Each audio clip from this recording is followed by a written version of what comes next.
A Jewish graduate student is suing Harvard University for its handling of anti-Israel mobs and anti-Semitic incidents on campus. That student is Shabbos Kestenbaum, and he joins me now. Shabbos, on what grounds are you suing? I mean, how much time you got? Breach of contract, diminished educational opportunities, flagrant violations of Title VI of the Civil Rights Act. And it's not just me who's pointing out these problems. Just yesterday, the House Committee on Education released damning reports on how Harvard deliberately and willingly ignored student complaints about anti-Semitism. They tried sweeping all of it under the rug.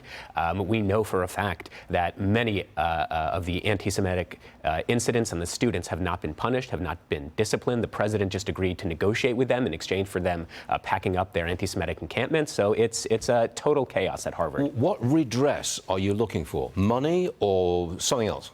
So fundamentally, we want to make sure that Harvard University, and really all universities across across the United States, are institutions of learning and not institutions of hate, bigotry, and discrimination. So we want to make sure that there's a federal monitor to make sure that Harvard is in compliance with all of its obligations under the Civil Rights Act. We want to make sure that anti-Semitic professors, anti-Semitic students are disciplined in the exact same way that Harvard has disciplined them for other forms of hatred, bigotry, and discrimination. And yes, certainly, I do not want to be paying a single dollar for an institution that clearly stabs Jews in the back every single time. If it had been any other group, black folks, Muslims, gay folks, trans, whatever, if they'd been run out of town, the people who ran them out of town will be in prison. But because it's Jews, they're still there. Look, it's not even speculation. Let's just go to the historical precedent. You know, Harvard routinely disciplines speech, for example, that it finds hurtful or derogatory to other minority groups. Just last year, when there was a homophobic incident, they expelled the student, immediately condemned it. When George Floyd was killed, within 3 days, they had a statement saying that we commit ourselves to ridding our university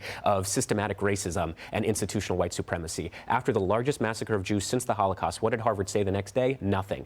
And they still have not condemned the 34 student groups that were cheering on October 7th. After Russia invaded Ukraine, they flew a Ukrainian flag. After October 7th, we asked to fly Israeli flag. They said no.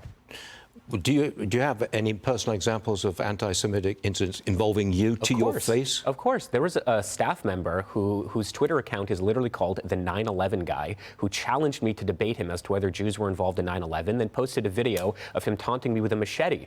To this day, Harvard has not told me that they acknowledge that this happened. They have not told me what his employment status is. They have not told me if he's allowed on campus. That's just one example, and this is just me. There are dozens of students, Jewish students, who've had horrific incidents of anti-Semitism. We brought it to the attention of Claudine Gay, of Alan Garber, of DEI, and they've done nothing. Outrageous.